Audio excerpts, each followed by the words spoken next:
Apa yang kita mau sombongkan? Ayo. Maka kata Allah dalam hadits qudsi, ada 3 temannya setan di dunia. Masya Allah. Temannya setan. Siapa mereka? Kata Allah dalam hadits qudsi, ganiyun mutakabbir, orang kaya yang sombong, temannya setan. Tapi kalau wali kota sombong, kapolres sombong, orang kaya sombong, pantas. Ada uangnya, tinggi pangkatnya, banyak jabatannya, ada buahnya. Pantas dia sombong. Kenapa? Ada jabatannya, banyak uangnya, tinggi pangkatnya, tapi temannya setan. Tapi masih wajar.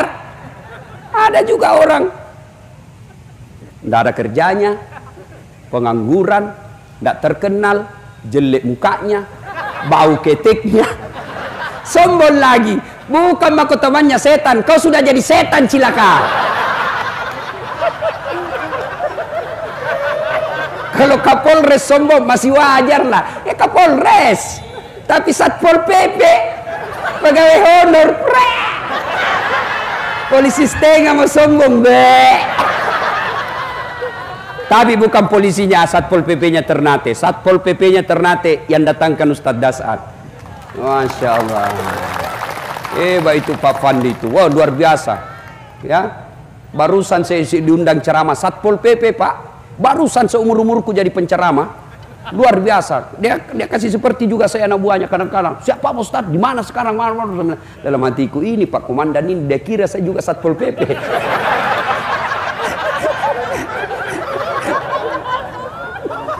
Ayo, jangan sombong. Allah tidak senang orang-orang yang sombong. Maka Ramadan hadir untuk memupuk rasa sombong itu. Yang keempat, yang menyebabkan orang sombong, tambah ilmu, tambah harta, tambah jabatan. Yang keempat, tambah ibadah. Makin soleh, makin bagus sholatnya, makin banyak Senin Kamisnya, muncul sombongnya, temannya setan, dan itu Allah tidak senang. Maka orang yang berhasil puasanya tidak ada rasa sombongnya.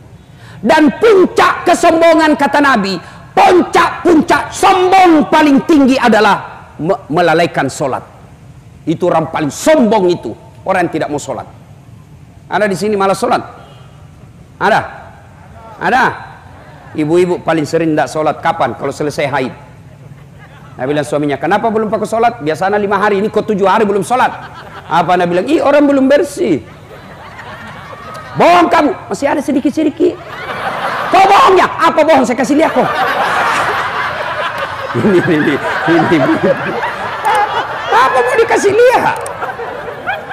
Kapan lah ini ibu banyak dah sholat? Gara-gara apa? Make up. Nah kira muka na tembok, coklat, biru, abu-abu, keren.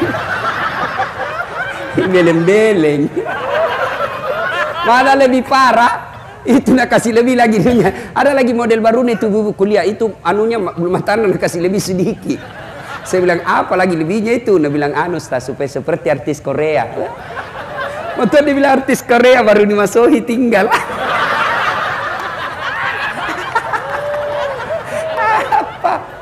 Apalagi di bumi banyak dah sholat. Gara-gara apa? Jilbab. Saya ini keliling-keliling ceramah, Pak. Itu di Malaysia jilbabnya ibu-ibu di sana segitiga saja kasih peniti 1 selesai. Brunei juga begitu, di Filipina Selatan juga begitu, di Saudi juga begitu. Tapi begitu kita masuk di Indonesia, itu jilbabnya ibu-ibu, jilbab sakaratil maut. 3 lapis, Pak, 3 lapis, kuning, biru, abu-abu. Ada lagi nak kasih miring-miring. 14 pentulnya, 17 cipi-cipinya. Ada kayak pohon-pohon di belakangnya sini, Pak. Ya, dia pakailah itu roknya yang sempit, sudah naik ke lehernya dengan kayu. Diambil 2 meter dulu kain, ripi. Jalan dia beginilah dia goyang. Jalan dia bilang suaminya, buru-buru ke ibu, sebentar lagi, Pak. Beleng-beleng.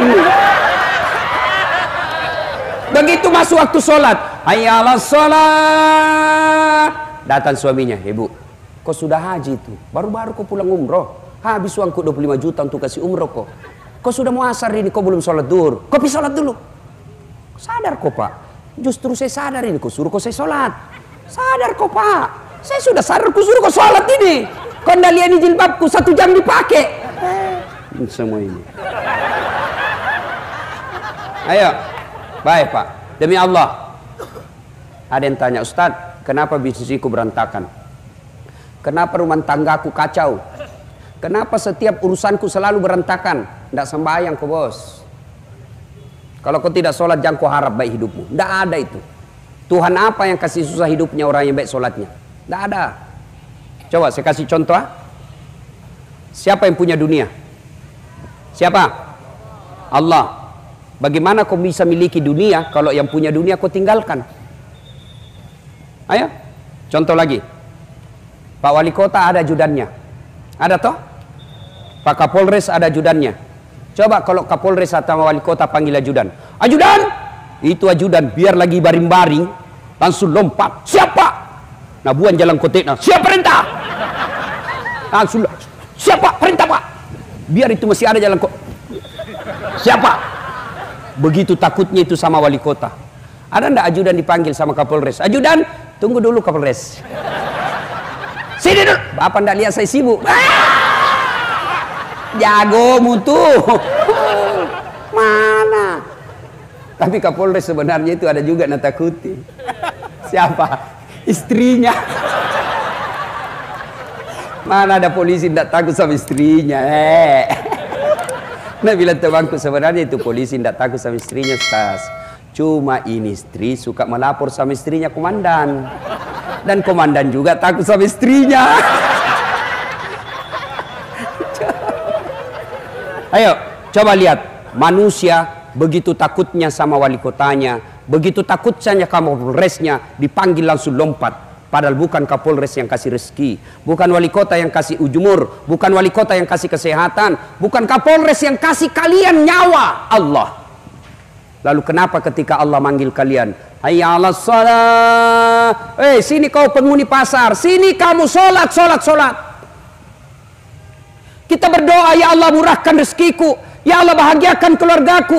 Allah panggil, oke, saya jawab itu doamu. Sini kamu, hayya 'alal falah, sini saya kasih kau kemenangan. Ibu tahu enggak itu artinya hayya 'alal falah? Hayya 'alal falah, sini saya kasih kau kemenangan. Allah panggil kita. Tapi apa jawaban kita? Tunggu, lagi ada pembeli. Urus itu pembelimu. Demi Allah, kalian mau sukses, perbaiki sholat. Tidak ada susahnya Allah kasih kamu pangkat jabatan. Maka teman-teman pegawai negeri, mau jadi kepala dinas, mau jadi camat, mau jadi sekcam, tidak usah cari muka sama wali kota. Wali kota sudah ada mukanya.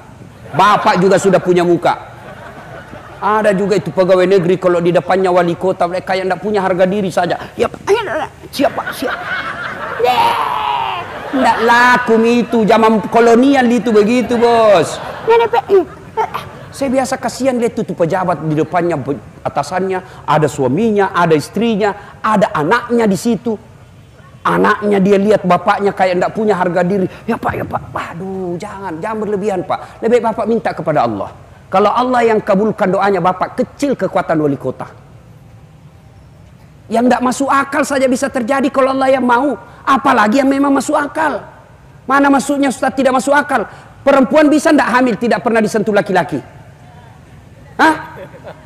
Pernah tidak perempuan hamil tidak pernah disentuh laki-laki? Tidak masuk akal. Tapi kalau Allah yang mau, Siti Maryam hamil tidak pernah disentuh laki-laki, lahir Isa alaihissalam. Maka adik-adik sekalian yang sudah sarjana sampai sekarang tidak dapat kerja, kau sholat dengan baik, manfaatkan akhir Ramadan, ngadu kau kepada Allah bos, minta kau kepada Allah, berdoa kau dalam sholatmu. Ya Allah, saya malu ya Allah, habis sawah orang tua saya untuk kuliah ya Allah, sekarang saya pulang merantau ya Allah, saya mau bahagiakan orang tuaku, tapi susah betul cari kerja. Kau larang saya menyogok, kau larang saya cari-cari muka, kau larang saya menyembah kecuali kepadamu ya Allah. Saya datang menyembahmu di malam Ramadan ini, kabulkan keinginanku ya Allah, kasih saya pekerjaan supaya saya bisa umrahkan orang tuaku. Masa Allah tidak kasih kau? Padahal Allah sudah janji, ud'uni astajib lakum, minta kau kepadaku, pasti saya kabulkan. Itu janji Allah, bukan janji caleg. Kalau caleg janji dia kasih semua kartu namanya Pak, pilih saya, sama-sama kita orang Bugis nih, pilih saya, ada masalahmu telepon saya 24 jam ini. Begitu terpilih nah ganti nomor HP-nya. Hancur juga ini Bapak. Ada caleg tidak terpilih di sini? Banyak. Lapang dada Pak, jangan stres. Kalau Bapak tidak terpilih berarti itu yang terbaik. Sudah habis uangku Ustaz, anggap itu sedekah. Nggak ikhlas Ustadz, berdoa mudah-mudahan Allah kabulkan keikhlasanmu. Jangan sudah tidak terpilih, kopi ambil lagi karpetmu.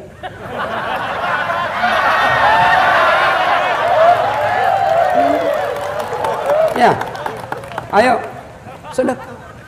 Baik sangka.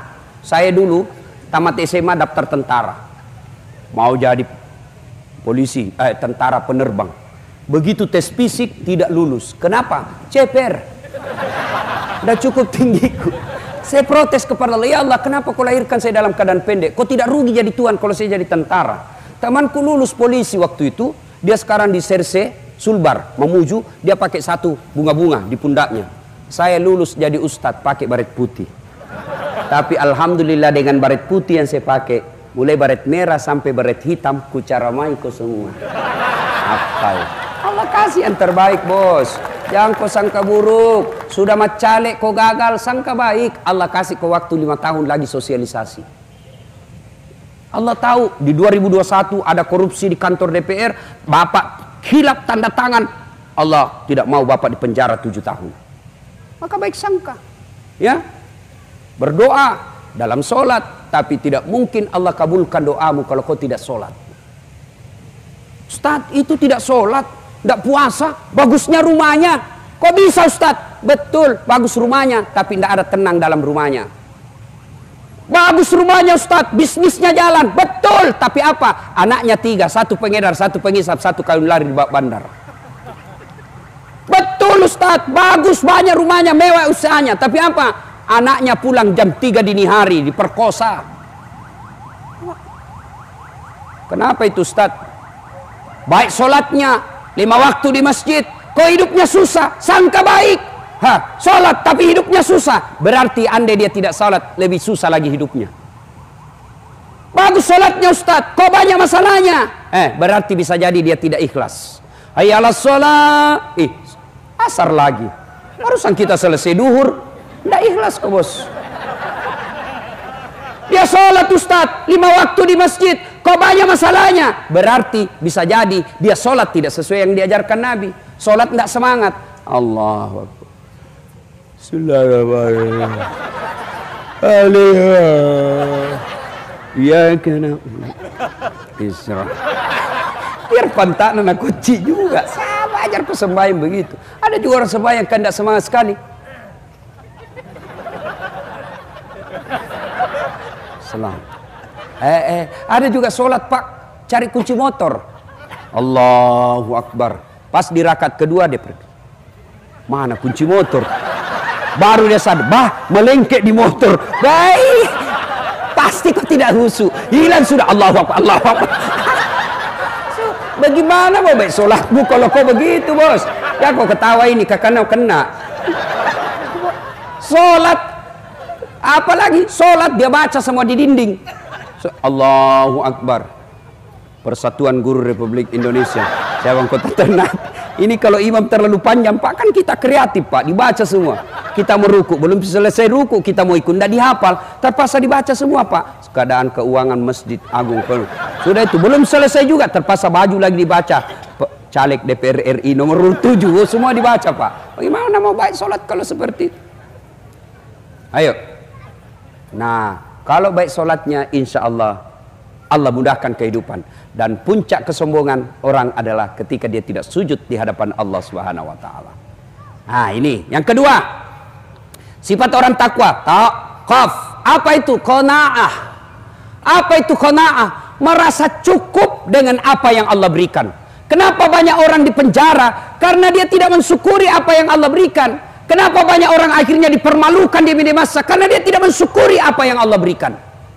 Kita menderita. Kalau mau bahagia, kalau Allah kasih kita rezeki 7, maka gaya hidupmu cukup 5 supaya masih ada keamanan 2. Tapi yang membuat kita menderita, Allah kasih kita rezeki 5, gaya hidupnya 7, akhirnya menderita 2. Kata Imam Al-Ghazali, kalau kau mau bahagia, urusan dunia lihat ke atas, ke bawah, urusan akhirat lihat ke atas. Artinya apa? Itu saja pegawai honor, Masya Allah sumbangannya tiap Jumat masuk 200.000. Masa saya sudah golongan 2 ini tidak pernah nyumbang? Itu namanya urusan akhirat lihat ke atas. Urusan dunia lihat ke bawah. Yang punya mobil bersyukur, alhamdulillah ada mobilku meskipun tahun 97. Tetanggaku cuma motor. Yang punya motor, alhamdulillah ada motorku. Tetanggaku sepeda kemana-mana menggayung. Yang punya sepeda, alhamdulillah saya punya sepeda. Tetanggaku lumpuh, tidak bisa jalan. Yang lumpuh, alhamdulillah saya masih hidup. Tetanggaku kemarin mati. Insya Allah kau senang. Tapi kalau kau balik, tidak ada syukurmu bos. Punya yang lumpuh, lihat orang yang kuat jalan. Yang kuat jalan, dia lihat yang punya sepeda. Yang punya sepeda, dia lihat yang punya motor. Yang punya motor, dia lihat yang punya mobil. Yang punya mobil, langsung jelek, lihat mobilnya. Sudah punya dua, langsung lagi jelek lagi. Tidak pernah kau bersyukur. Dan orang yang tidak pernah bersyukuri apa yang Allah berikan, melahirkan sifat pelit, kikir, seke, kikir galap, paku jam batang. Tapi saya tahu orang Ternate Pak, pegawai-pegawainya saya dengar, alhamdulillah, tiap bulan dipotong gajinya untuk keluarkan zakat sedekah. Itu hartanya Bapak Pak, itulah yang Bapak tidak ada yang bisa curi. Kalau tabungan ibu-ibu, tabungan ibu di rumah, tabungan di bank, belum tentu ibu punya, mati mendadak, istri kedua yang pakai. Ayo, bapak-bapak setengah mati ngumpul duit, tabung, meninggal, anak yang pakai. Iya kalau anaknya soleh, kalau anak salah, jangan kau pelit bos. Tidak ada orang suka orang pelit. Saya tanya ibu-ibu, senang tetangga yang pelit atau dermawan? Senang suami yang pelit atau dermawan? Senang mantu yang pelit atau dermawan? Tidak ada orang suka pelit. Bahkan orang pelit sekalipun tidak suka sama orang pelit. Nah bilang jago di rumahnya pelit itu, padahal dia juga pelit. Pak, tolong tunjukkan saya di sini, di Ternate, ada yang bangkrut gara-gara sedekah? Ustadz, itu yang di komplek itu yang sudut, yang besar rumahnya, kaya sekali dulu itu Ustadz. Hanya karena rajin bersedekah dia bangkrut. Tak ada. Yang bangkrut itu gara-gara selingkuh. Banyak orang Ternate selingkuh bu. Banyak. Kalau suaminya selingkuh ibu, introspeksi diri. Kenapa bisa suamiku ini selingkuh? Barangkali ibu suaminya ke Jakarta kemana-mana pelayanan naik pesawat bisnis kelas. Sampai di rumah kelas pelayanan kelas ekonomi. Pantas suamimu tidak. Kalau mau pengantin cantik, ngomel aja kerjanya. Pulang suaminya kerja, di ngomel. Ya. Kira gampang jadi suami, Bu? Kok kira gampang jadi suami? Susah itu dicarikan uang Apalagi kalau polisi kasihan, di kantor dimarah-marahi sama komandannya. Biar benar salah juga. Siap salah komandan, salah komandan. Tema siap salah komandan, salah. Ayo Pak. Nih, di jalan kasihan mengisap lagi itu debu-debu dan di jalanan. Ayo, digoda oleh orang untuk disogok. Ibu-ibu paling susah dihadapi. Di jalan raya dia kasih masuk di helmnya itu handphonenya. Wesernya menyala kiri, dia belok kanan. Nawar sayur itu sambil menelpon. Ayo, sampai lagi kodong. Ini polisi tadi dimarah-marahi di kantor. Sampai di rumahnya dimaki-maki lagi sama istrinya. Bodoh kau, kenapa kau tidak lawan? Kenapa kau diam saja? Bagaimana mau dilawan lah komandannya? Ada memang itu perempuan suka ngomel aja kerja. Baik kalau dia cantik. Sudah ngomel, malas, macam mo.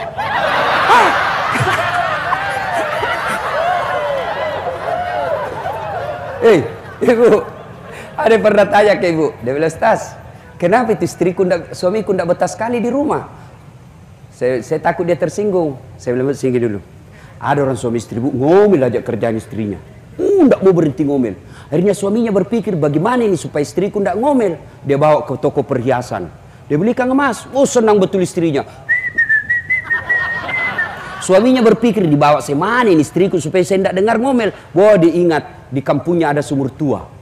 Dia bawa lah ke sumur tua itu. Nah bilang suaminya, lihat kok beda itu sumur deh, ada airnya? Ada kak, tapi dangkal. Lihat lagi bebek, dangkal kak. Dia bilang, berarti dangkal. Sampai lutut saja ini kak. Dekat-dekat dengan sumur, dia dorong istrinya masuk. Puak! Ngomel kau di situ, ndak ku dengar sudah. 1 jam kemudian tiba-tiba dalam sumur ada keluar makhluk tinggi besar hitam. Kaget suaminya, siapa kamu? Dia bilang, saya lah jin penunggu sumur ini. 400 tahun sudah saya dalam sumur ini. Ada perempuan baru 1 jam ngomel aja kerjanya di dalam. Nggak betah saya, lebih saya lari. Coba bayangkan, jin saja sudah 400 tahun, lari bu. Apalagi suamimu yang pengangguran. Bapak, saudara-saudara sekalian, jangan pelit. Yuk, bapak-bapak, yuk sedekah. Tidak bisa bersedekah dengan duit, sedekah dengan ilmu. Adik-adik, kau punya ilmu, sedekahlah dengan ilmumu. Bantu ini Ternate dengan ilmumu. Kasih gagasan-gagasan kepada wali kota. Pak, menurut kami ini. Bantu sedekahlah dengan ilmumu. Kalian yang cantik, sedekahlah dengan kecantikanmu. Gimana caranya? Kau datanglah pengajian supaya cowok-cowok datang juga pengajian. Itu kalau cewek cantik datang kan, banyak cowok yang berkumpul. Sudah itu kau nasihati. Saudara-saudara sekalian yang senang sama saya, dengan senang hati saya terima, dengan catatan kau hafal dulu 10 juz. Langsung mundur semua. Coba sedekah. Ayo bapak-bapak, sedekah dengan jabatannya. Tidak bisa sedekah dengan jabatan, sedekah dengan waktu. Ada masjid dibangun, ayo yang jadi camat sedekah dengan kekuasaannya. Saya bukan camat Ustadz, sedekah dengan uangmu kalau kau pengusaha. Saya bukan pengusaha Ustadz, sedekah dengan tenagamu. Angkat itu semen, bantu itu tukang. Saya tidak bisa Ustadz, saya bukan camat, saya bukan pengusaha, saya tidak kuat. Bantu dengan otakmu. Ini gambarnya begini, kasih diskusi di situ, kasih ilmumu. Saya bukan camat, saya bukan orang kaya, saya bukan orang pintar, saya loyo. Bagaimana bantu? Bantu dengan diam. Jangan kau banyak bicara. Iya toh, ada juga itu, tidak pernah didapat sembahyang, tidak pernah didapat menyumbang, ngomel, diam aku seke. Banda mega cerita. Ada juga begitu Pak, sedekahlah. Ya, kata Nabi, sittatu asya'in tasidu fil umur. Ada 6 sifat yang membuat umurmu jadi panjang dan kau tertolak dari bencana. Satu di antaranya kata Nabi, as-sadaqatu, bersedekah. Ternate ini Pak, saya dikasih tahu wali kota, ada gunung aktif. Saya berpikir, gunung aktif kalau mau diredam, sedekah. Kalau salah satu caranya itu pegawai negeri sedekah kok. Itu yang meredam itu gunung. Kalau kau pelit, sekek, kikir galang, muncul itu Pak. Ibu-ibu, kan kau ketawa ibu, saya serius ini. Ayo bu, ada suaminya mulai lain-lain. Mulai tergoda dengan perempuan, tolak bala kau dengan sedekah. Bangun tengah malam sholat hajat. Selesai sholat hajat 2 rakaat kau berdoa kepada Allah. Ya Allah, Engkau yang menentukan hati suami saya. Engkau yang membolak-balikkan rasa cinta dalam hati suami saya. Ya Allah, lindungi suami saya Allah. Jauhkan dia dari wanita jahat. Ya Allah, ini ada duitku 1 juta. Saya tolak bala. Mudah-mudahan 1 juta itu Allah lindungi suamiku dari wanita jahat. Sudah, insya Allah berkah itu bu. Dan jadi masalah kalau suaminya juga bangun sholat tahajud. Kan dia tahu nih juga rumusnya. Dia bangun juga sholat tahajud. Ya Allah, capek sudah saya lihat istriku ya Allah. Marah-marah saja kerjanya. Ada uang tidak ada uang, marah saja kerjanya ya Allah. Ya Allah, ini ada uangku 1 juta ya Allah. Ya Allah, daripada saya berdosa ya Allah, saya sayang istriku ya Allah. Ini 1 juta tolak bala. Mudah-mudahan istriku ikhlas saya kawin lagi. Bingung malaikat, yang mana dikabulkan? Ya, ayo sedekah. Ya, Pak, saya bukan mau takabur ya, contoh saja. Begitu banyak pengalaman saya soal sedekah. Yang paling terakhir kira-kira minggu lalu, saya pulang ceramah dari Jakarta. Dari Jakarta, saya yang di bandara itu yang bersih-bersihkan toilet, cleaning service, saya kasih 5.000, ada lagi 5.000, ada lagi 3 orang 5.000, 150.000 uang saya keluar. Sampai di Batu Licin, Tanah Bumbu. Sebegitu saya mendarat, saya foto itu yang saya syuting itu yang punya masjidnya, orang kaya di sana. Baru saya kirimkan, baru saya tanya, di manakah saya berada Pak Haji? Dan saya bilang, di masjidku Ustaz. Dalam hatiku aman. Ya, Ustaz, datang ke sini ya. Aman betul ini. Saya datang, begitu saya cerita-cerita, Ustaz, baru saja saya pulang umroh, saya dikasih hadiah. Pak, masuk 1 cincin black diamond. Sudah dapat mah itu, baru 150.000 saya kasih uang. Saya sudah dapat itu namanya cincin black diamond, berlian hitam. Itu tidak dibawa 100 juta harganya. Itu 150.000 juan saya kasih keluar. Nah, kasih ke parfum yang mahal. Sudah itu saya mau keluar, dia kasih lagi tambah duit puluhan juta. Ustadz, ini hadiah lebaran. Tidak ada orang bangkrut gara-gara sedekah. Yang membuat bapak bangkrut karena selalu merasa miskin. Minta. Coba sedekah kok. Ya, adik-adik mulailah kau bersedekah. Ustadz, saya sedekah hanya bisa 100.000. Kau beli sendal, bawa di masjid. Dari toilet ke masjid dia pakai orang sedekah. Nah curi orang urusannya, dia berdosa, kau dapat amal. Ustadz, saya tidak bisa bersedekah dengan duit banyak. Sedekahlah dengan nasi bungkus ke masjid. Sedekah. Mulailah kau bersedekah. Kenapa kita miskin selama ini? Karena kita malas sedekah. Jangan pernah khawatir tidak bersedekah gara-gara perut. Bagaimana nanti anakku? Bagaimana nanti anakku? Allah Maha Kaya. Marah Allah kalau bapak sangka buruk kepada Allah. Allah yang Maha Kaya. Ibrahim alaihissalam ketika diperintah dakwah, kau pergi dakwah ya Ibrahim. Kata Ibrahim, siapa yang ngurus anak saya? Allah berfirman, kau belah itu batu di depanmu, dikampak. Pak. Kata Ibrahim, apa? Kampak lagi, pecah kedua kalinya. Kampak lagi, pecah 3 kalinya. Didapati ulat dalam batu. Tahu ulat ibu? Tahu ulat?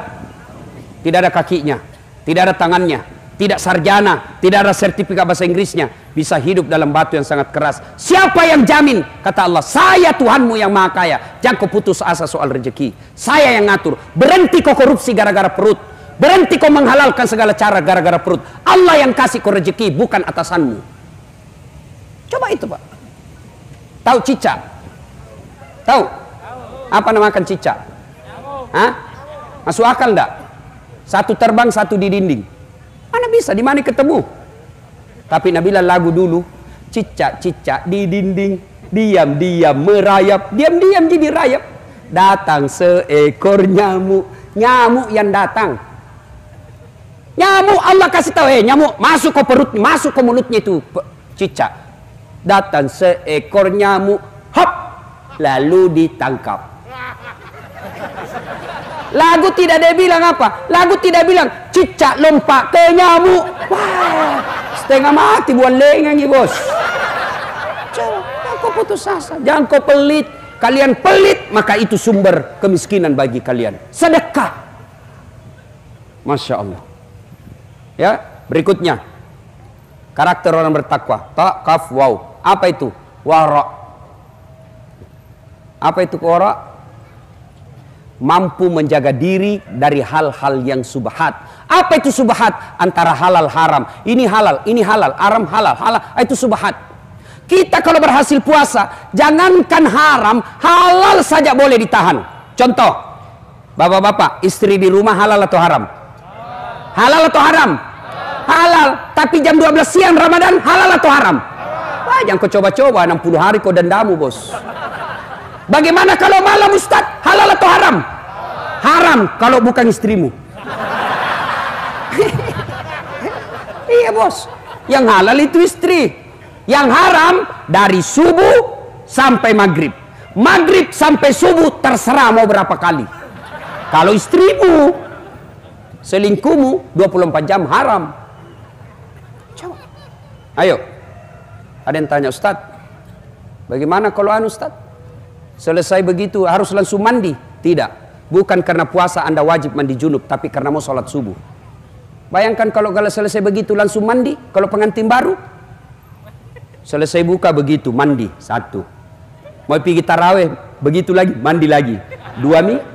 Pulangi taraweh begitu lagi mandi lagi. 3 kali mandi. Mau tidur begitu lagi mandi lagi. Bangun makan sahur begitu mandi lagi. 5 kali kau mandi pagi-pagi. Batuk kau bos.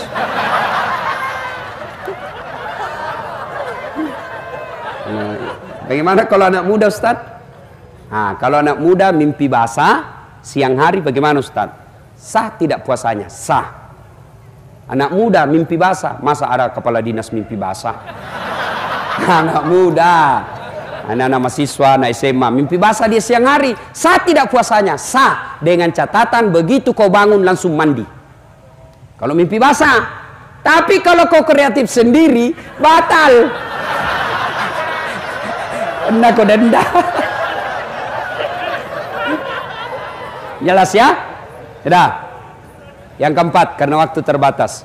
Orang yang bertakwa itu huruf ya. Yakin. Yakin bahwa apapun yang Bapak lakukan, Allah pasti melihatnya. Kantor wali kota ada CCTV. Berapa jauh jangkauannya CCTV? Bapak keluar jalan raya, tidak lihat pakai CCTV. Tapi demi Allah, ada kameramennya Allah, namanya Rakit dan Atid, yang dia akan syuting kita 24 jam. Kemana saja. Tidak pernah lepas kameranya. On terus. Begitu Bapak tanda tangan, korupsi, di close up. Gambarnya. Alhamdulillah. Puasa menghadirkan, menghilangkan semua sifat-sifat rampok itu. Jadi kalau ada orang rajin puasa 30